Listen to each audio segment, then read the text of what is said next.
Fink, thank you very much, and welcome to a warm, sultry Mumbai from a very cold Davos, Larry Fink, where you were in the throes of conversation with world leaders about the world order or the world disorder. So let's get started with that. We're talking about investing in a new era.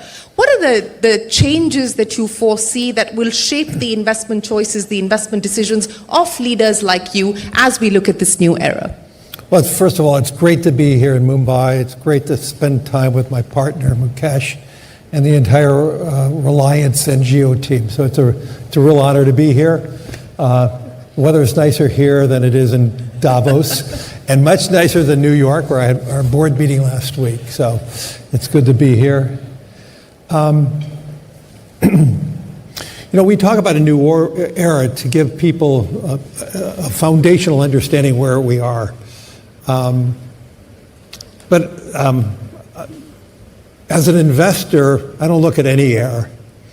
I mean, our job is to be having people focus on the real opportunities to invest over a lifetime. There's so much information that confuses people. Media talks about the moment, the velocity of money. And the reality is, for most people, they need to be in a position to grow with each and everyone's country.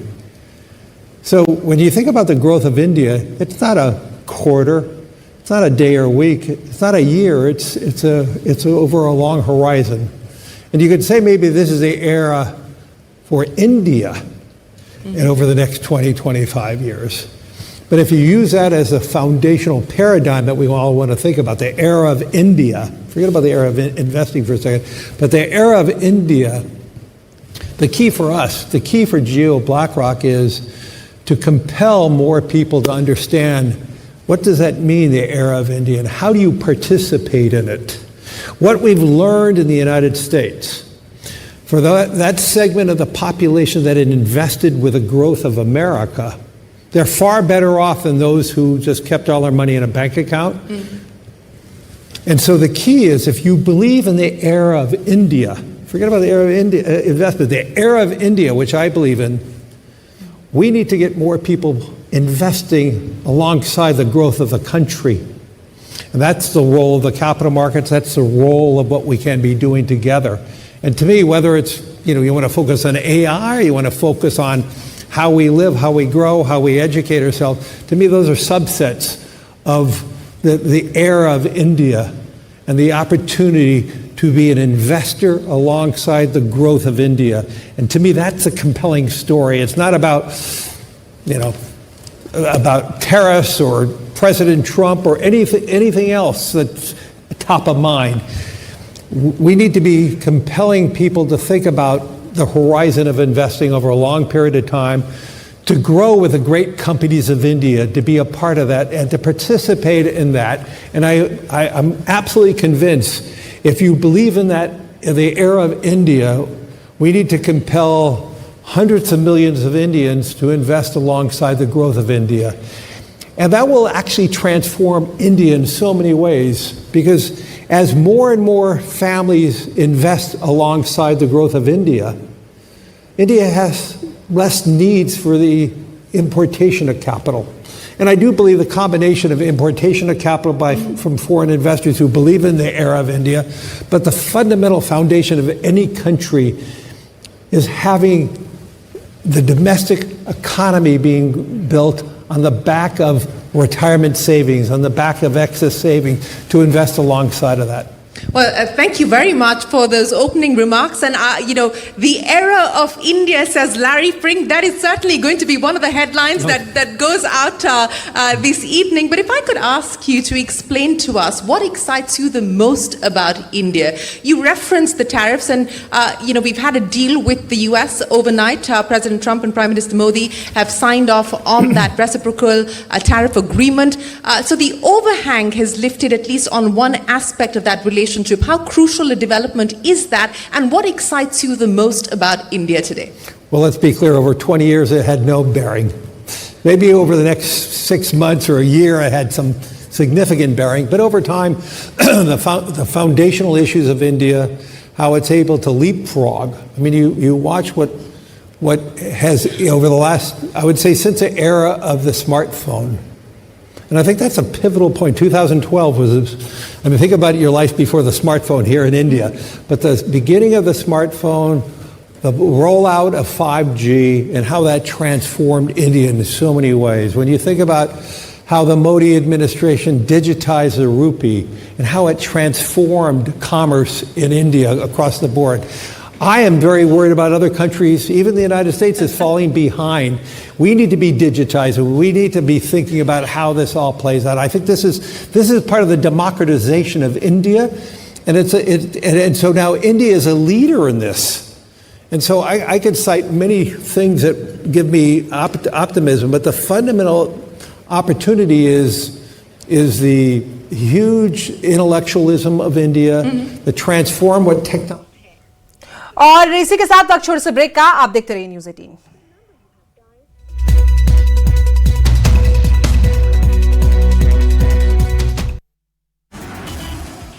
Udhampur में सुरक्षा बलों ने उड़ाई आतंकियों की गुफा, कई आतंकियों के छिपे होने की खबर, पूरे इलाके में अलर्ट। पीर पंचाल के मुद्दे पर विधानसभा में हुआ जोरदार हंगामा, बीजेपी और एनसी के बीच तीखी बहस, सदन में लगे पीर पंचाल जिंदाबाद के नारे। भारत पाक सीमा से पकड़ा गया एक संदिग्ध, आरएसपुरा सेक्टर से बीएसएफ ने हिरासत में लिया, सोहेल के रूप में हुई संदिग्ध की पहचान। कठुआ के हीरानगर में दिखे 3 संदिग्ध, स्थानीय महिला ने पुलिस को दी जानकारी, पहाड़ों की तरफ जा रहे थे संदिग्ध। उधमपुर में सुरक्षा बलों और आतंकियों के बीच मुठभेड़, कुछ आतंकियों के छिपे होने की खबर, इलाके में हाई अलर्ट। केंद्रीय गृह मंत्री अमित शाह के दौरे से पहले जम्मू कश्मीर में बढ़ाई गई सुरक्षा, 5 से 7 फरवरी तक जम्मू कश्मीर के दौरे पर रहेंगे शाह। जम्मू में नेता विपक्ष सुनील शर्मा ने कहा, केंद्र सरकार अलगाववाद, आतंकवाद, पत्थरबाज को लगा रही ठिकाने, 2025 में एक भी लोकल भर्ती नहीं हुई। कुपवाड़ा में बर्फबारी के बीच फंसे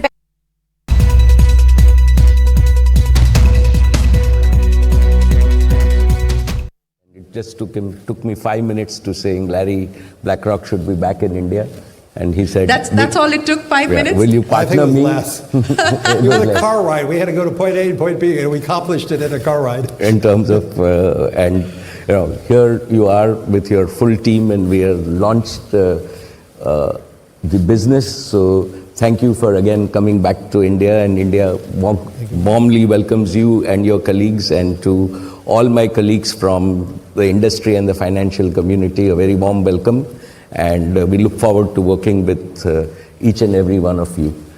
As Shireen said, I think that, Larry, there is a old Indian saying that a tree only attracts attention if it bears fruit.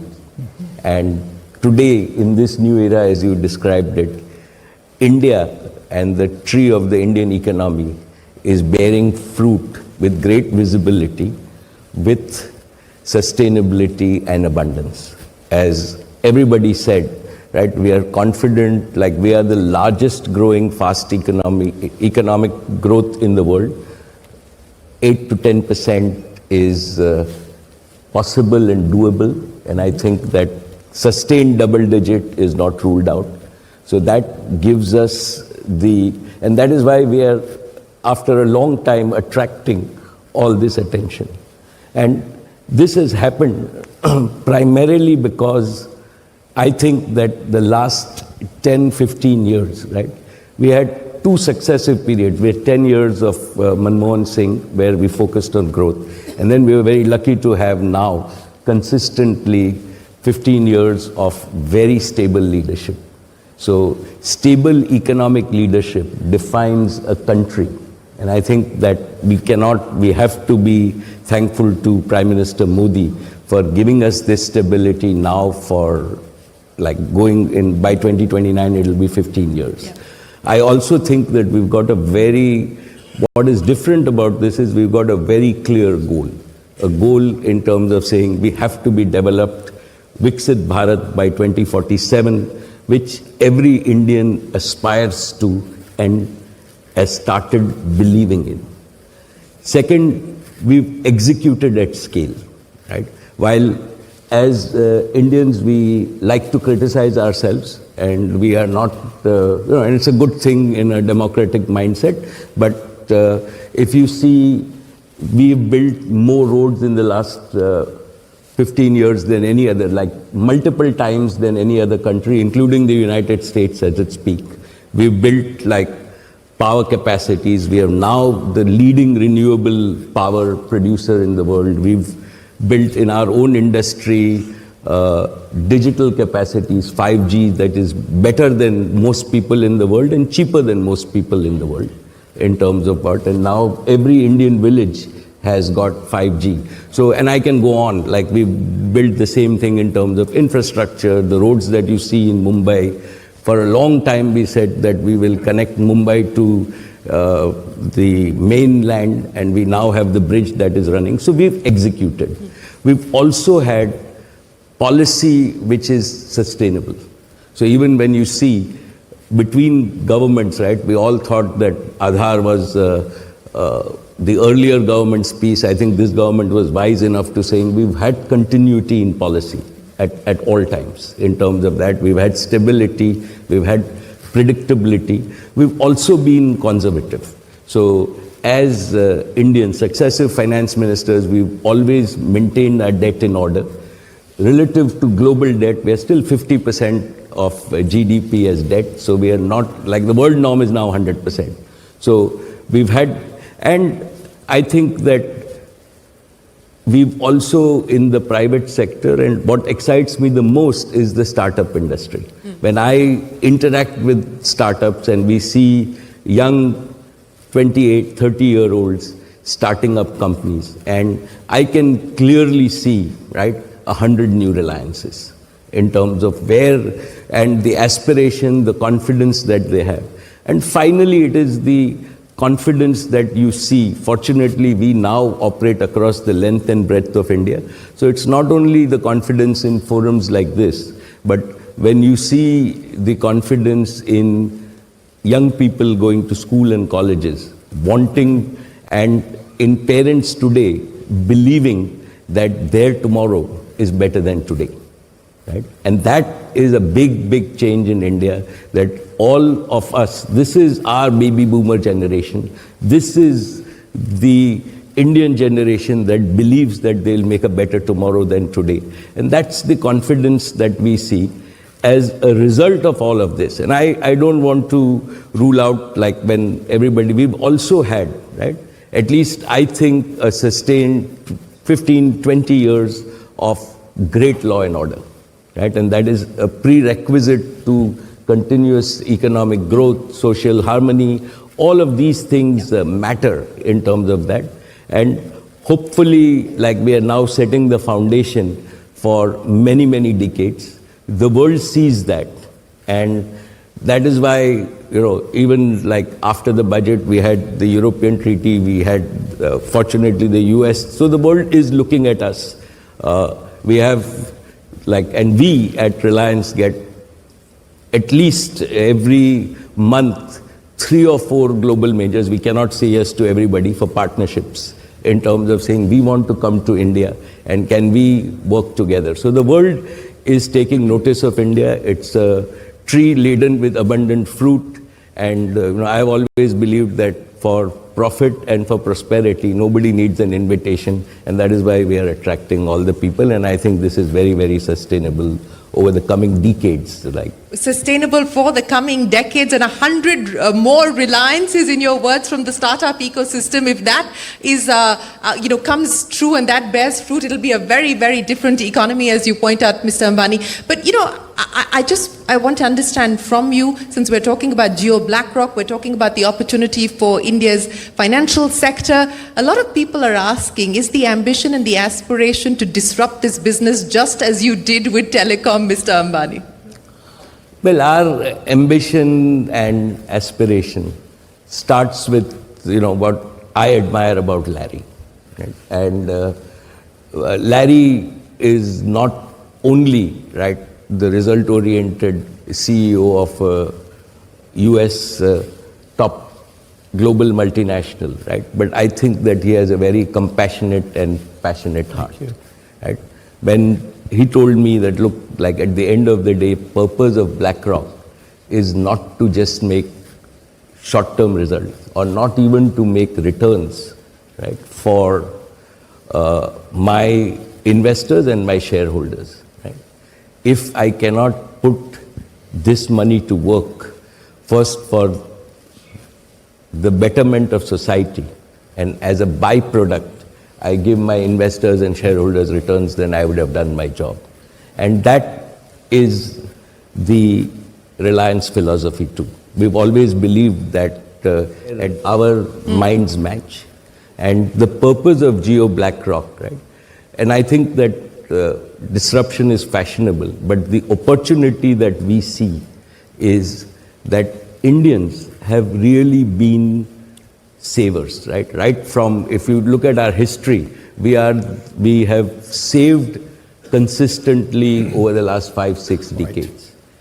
What has happened is that some of this saving has not been productive. If you see just the last year, right? We as India imported $60 billion worth of gold, and we imported $10 to $15 billion worth of silver. And all of this not for industrial use, but really for domestic savings in terms of... Now, this is unproductive. If we can actually convince the Indian saver that if one invests in the capital markets in a safe, transparent, and consistent way, there are returns. And these returns we heard from all the three panelists compound.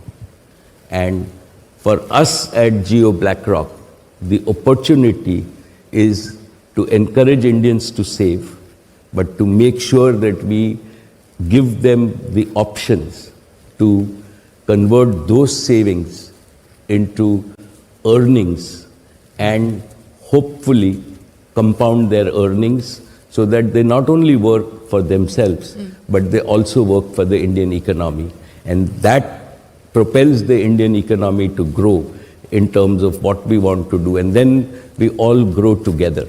So yes, if you call that disruption, we will use technology, distribution to achieve that for every Indian household, for every Indian small business and large businesses. That's our objective. So from the foundation and the beginnings of BlackRock, we never focused on targets of growth, ever. And yet, our focus has been relentlessly on the client, whether it's a client who's awarding us 100 rupees or a sovereign wealth fund who is awarding us tens of billions of dollars. If you are working on behalf of each and every client, and you're serving that client over a long horizon with good advice, with maybe a degree of safety, and importantly, just confidence building about the opportunities of compounding over a long period of time. Through the utilization of technology to intersect more often, more frequently, to have deeper, broader relationship with your clients. That's how disruption occurs. But disruption does not occur because you set a target. The target is making sure you're living with purpose every day with each and every client. And if you can achieve that with consistency day after day, clients will reward you with more share of their wallet. And so to me, it's just a process. It's a process you have to earn every day, live every day. And if you do that properly and you embedded that in the culture of the firm, we could be disruptive, but you can't be otherwise. Yes, we can't be otherwise. You need to have the alignment of values, and then, of course, everything else builds on top of that. But Mr. Ambani, let me come back to you on the investing in India's growth opportunity and this new era that we're speaking about, and the role of making strategic choices today, which will require patient capital. And I want to understand from your perspective what it will take actually to build patiently with patient capital over the next 2 decades. Well, I think that the Indian opportunity, as we stand at about $4.5 trillion of GDP in a $110 trillion world. Right? I see us outgrowing the world and finding our right place. So I am one of those believers who think that this 4.5 in a 20-30 year period, right, will outgrow the rest of the world, and we will hit $25-30 trillion. It's going to be 30 years from now, but as we do that, the India opportunity is a 10, 20, 30 year opportunity.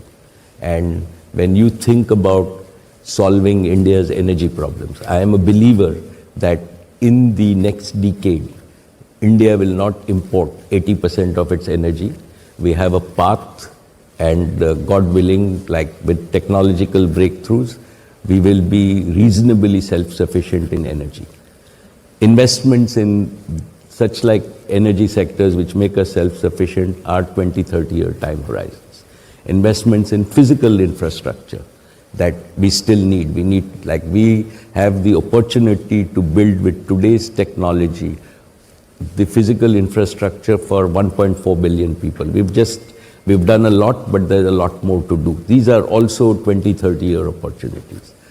Technological infrastructure, we are not going to be behind the world in terms of building country scale intelligence infrastructure so that every village has intelligence available to them. And this also is a 20-30 year opportunity. Each one of this is hundreds of billions of dollars of investment.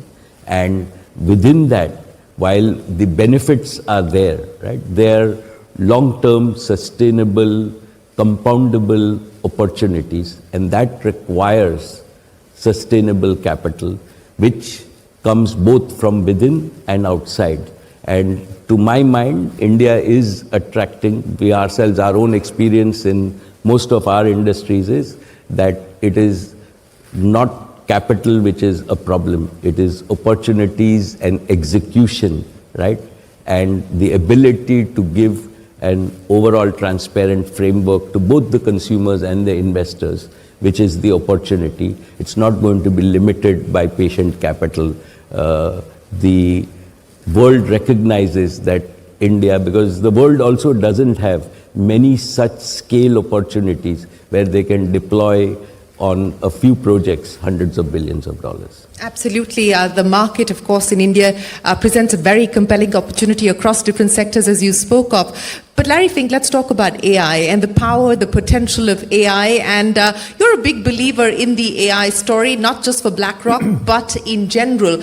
You know, the stock market volatility notwithstanding, the fact that we're spending hundreds of billions of dollars in this AI infrastructure build out, and this is sort of front-loaded spending, and there's a question mark still on the revenues and the returns. How do you sum up what is happening in the world of AI today? What do you look for? What do you look at? I would first and state that I don't believe there's an AI bubble. You don't believe that? Not at all.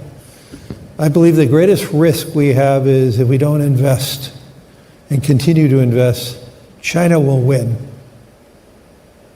And I believe the need to rapidly expand the AI opportunities is necessary. That doesn't mean we're not going to have some bankruptcies. We'll have some failures. That's capitalism. You're going to have some big successes and big failures. But the opportunity that companies have in utilizing AI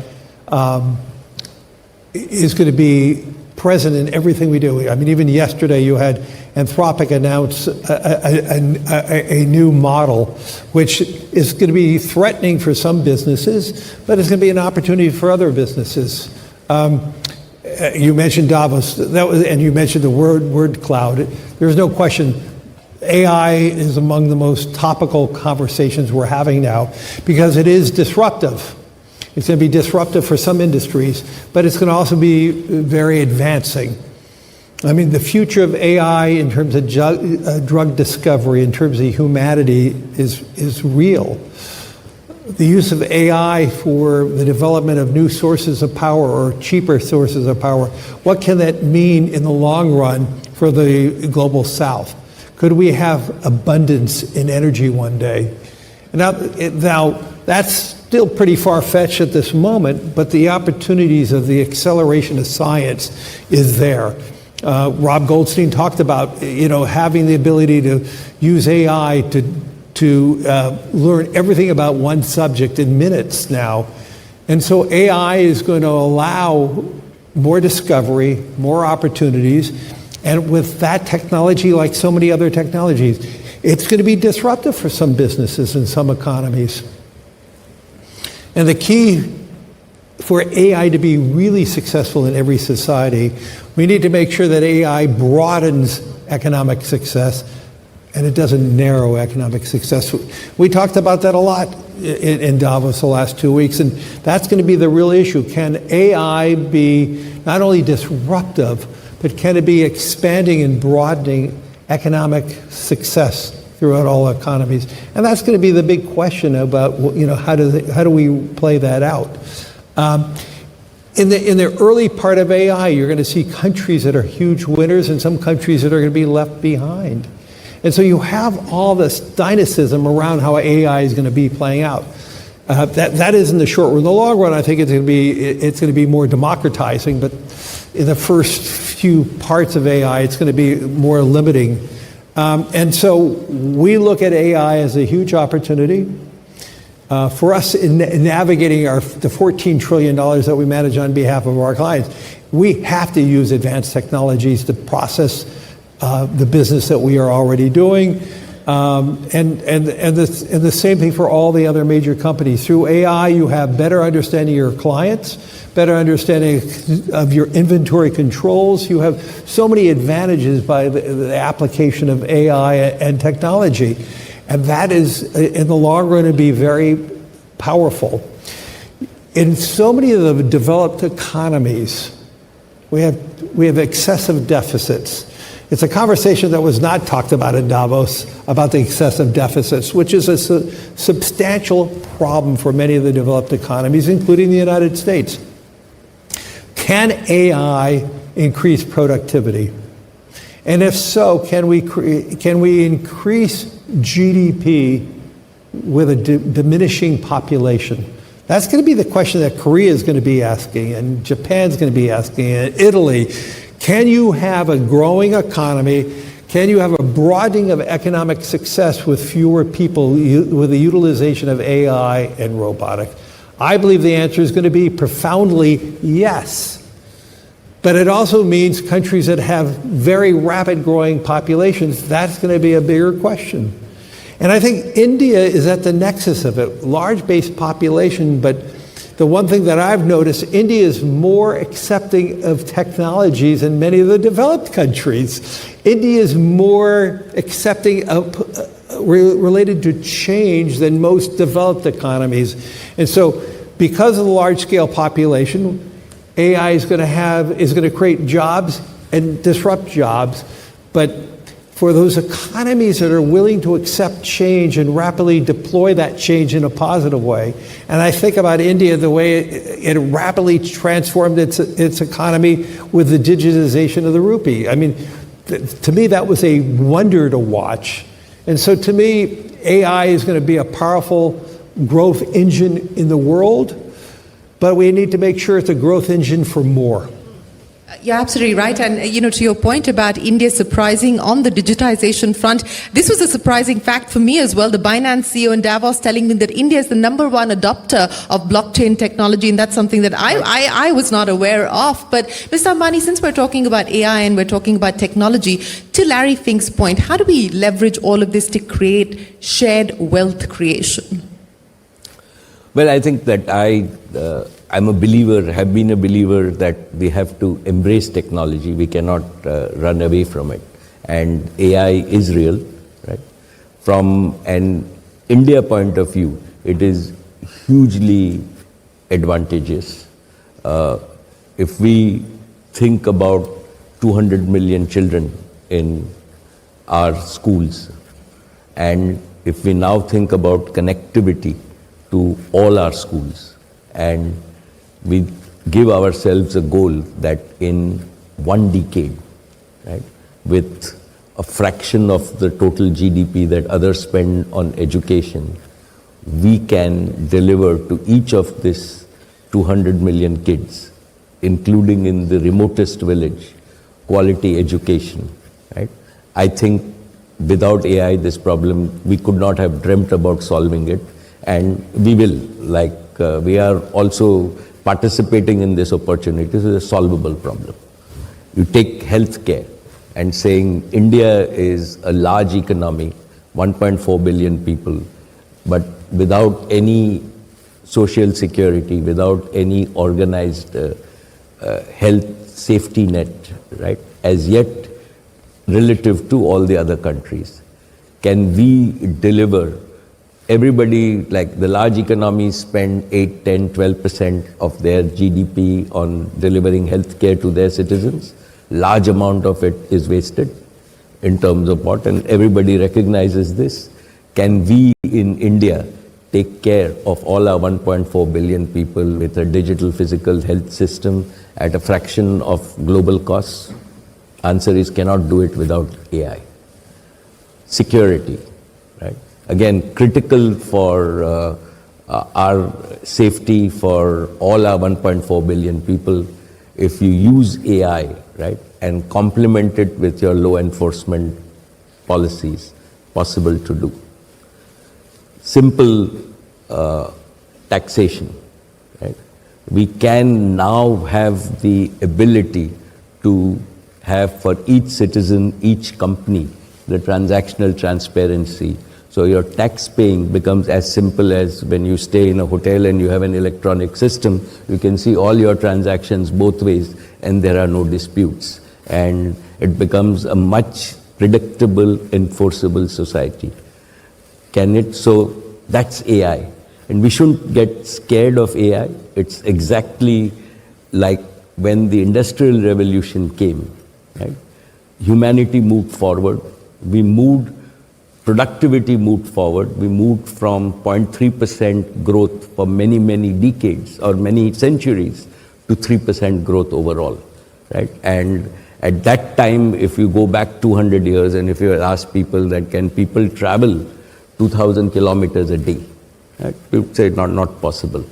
Today, all of us, not two, with flying we can travel 30,000 kilometers a day. And I think we're just at the beginning of that age. We must embrace it. India has the opportunity, and what we see, as you said, is we see that young Indians, as Kamath Saab said, old Indians, right? India just adapts to technology faster than everybody. We've seen it firsthand over the last 5 years in terms of what we want, and we should use that at our competitive advantage. Embrace this, get the productivity advantage, get the earnings advantage, build a better society in terms of, and use tomorrow's technology before anybody else so that we catch up from our $4,000 or few $1,000s per capita to double-digit per capita, and then get to, the US is still at $40,000, $50,000 a capita, so we've got a long way to go. This is our part to catch up, and I think the world will allow us to catch up with them in the next 2 decades, and that's an opportunity. Like from my point of view, at Reliance, we are taking this opportunity with both hands in terms of that. It's once in tens of centuries opportunity, and we can, like, if we embrace technology, if we allow our youth to embrace that, right, then in the next 20, 30 years, we can redefine India and find our true position in the world. A multi-generational opportunity, as you put it, Mr. Ambani. But Mr. Fink, let me address the issue that you brought up and said it didn't get enough attention in Davos, and that was deficit. But what did get a lot of attention in Davos was, of course, the interest rate trajectory that the world is going to be faced with, and how you see some of these factors impacting markets globally, the investment sentiment globally as well. Where do you see interest rates headed? Do you believe that we're likely to see more cuts coming in? And what will be some of the other crucial risks that investors need to watch for? Well, all those questions are for the short term, so let me answer some short-term questions. Look at the markets. the markets are honest. I mean, any single day the markets may miscalculate something, but over time markets is a great mirror of what's really going on. So whether there's political pressure one way or the other, sure, that could shape a market over any one day or week, but markets actually are bigger than any individual or any economy. And so if the Federal Reserve eases too early, and we see inflation, we see measures that prove it wrong, you're going to have a steepening of the yield curve. So all those issues to me are not that important, to be honest. I know they're important for day traders. They're important for media because they can talk about all the churn and all that. But it really doesn't matter that much, and I don't really spend that much time focusing on those type of issues. Now, over a course of any one quarter, any 1 year, yeah, sure they matter, but over time the markets correct itself and rebalance itself, and that's pretty much the message that we have to constantly talk about, because the message is not about the moment, and everybody gets so confused about the politics, the polarization of opinions. The politicization of everything, and yet over time, that's the beauty of markets. The markets are an honest reflection of global economies over the long run, and if you believe in humanity, if you believe that we correct our problems over time, I actually believe the things you read in the newspaper, all the stuff we read that's frightening, I get actually excited because we're talking about those issues. And generally we mitigate most of the things that are on the front pages. We actually mitigate. So I actually am pleased when I see all the things, all these terrible things, and I'm not trying to say each and one of those things may be really terrible, but the fact that we're talking about it mitigates. We self-correct. Are the things that you don't read in the newspaper that you think are a problem, those are the things that bother me. Like the long-term issues of deficits that we don't spend enough time talking about. How do we mitigate it? The best way we mitigate it is through growth. And that's what I try to tell every political leader. How do you grow your economy? Because if you grow your economy, the deficits will be smaller as a percent of GDP. But, and so, I don't get bothered by most of the stuff I read because it's a good thing. That's the power of the press, to identify all the issues. But through that identification of the issues, we mitigate those issues. You think about all the problems you read and all the wars and all the skirmishes, but in most cases over time they resolve themselves. You think about how problematic everything is when we entered this year, and yet when you think about the beginning of 2025, everybody was so nervous about everything, yet markets did great over 2025. We have some form of resolution in Gaza and Israel. There are so many other areas in the world where we actually have diminished risk. But if you ask the average person who reads a paper, they would think things are actually worse than they are. And to me, obviously, negative news sells far better than positive stories. And so what I'm trying to say, and my message to everybody is, yes, please be a global reader of what's going on, but don't get so alarmed by it, because we're going to mitigate most of those problems because that's what we do as human beings. And that is the whole message about long-term optimism. Long-term optimists generally win. Elon Musk said in Davos, it's better to be an optimist ending wrong than being a pessimist who's right. And I think about just Elon himself for a second. I've never met a person who is as smart as he is, but with the imagination that he has and the guts to do what he's done. And I think in building that out, and I would just liken that to Mukesh Ambani, the ambition, the imagination. And those are the key things in growth and opportunity. And to me, this is what we all want to be a part of. We want to invest with the people who have ambition, who have the guts to do things that break the mold, that changes society, but they change society because of imagination and guts. And to me, that's the beauty of being a long-term investor. Absolutely. So being an optimist and getting it wrong versus a pessimist and getting it right, in Elon Musk's words, is more important, and you agree with him. But Mr. Ambani, you were talking about the startup ecosystem, and I want to understand from you, both of you spoke about changing the mindset from savings to investing, and both of you are focused on generating growth. What is the message to the young Indian saver today? What would both of you tell the young Indian saver? And let me start by asking you, Mr. Ambani. Well, Shireen, I think that to my mind, the India opportunity, right, is genuinely a new era.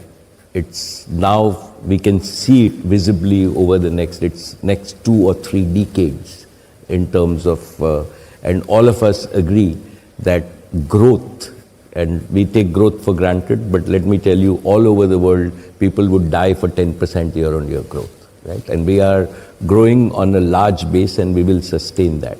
So for any young Indian, right, this growth is going to be converted to growth into his or her income, right? And so you would have income growth.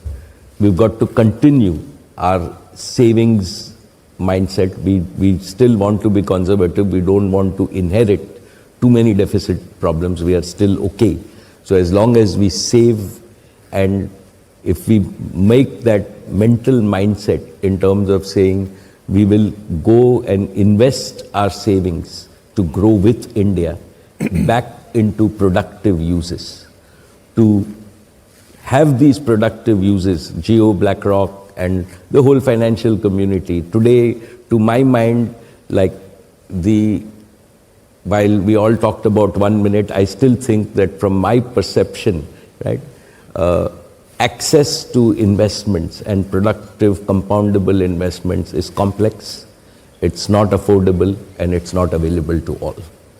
And that is what every young Indian should demand for, and it's our job in industry to do exactly what we did with Jio, that it should be available to all. And then people will benefit from the power of compounding. I think that we talked about compounding, but money in a bank account lying in simple interest is not compounding. Right? Money in stock market is compounding, and India has an efficient market. We have now regulated it well, and if we can channelize this money to grow for every Indian along with them, right? That is the opportunity that we have, where hundreds of millions of Indians, right, become owners of wealth and don't only observe wealth creation. And I think that India is well equipped. The institutional mechanism as well as the corporate mechanism is aligned with that very fact that we are here utilizing all the technologies to enable this for Indians is there. And within this framework, right, there are still many, many unsolved problems, and even after 3 decades, there will be many unsolved problems. So the opportunity for startups, think in a big macro piece, right? It's a $110 trillion world, 4.5 trillion India, right? The $110 trillion world with AI productivity will go up to a $300 trillion world in 3 decades, right? India has the opportunity to take its share. So there is like 35 trillion, we have 30 trillion of new value, right? That has to be created, and that means there is 30 trillion of new market value.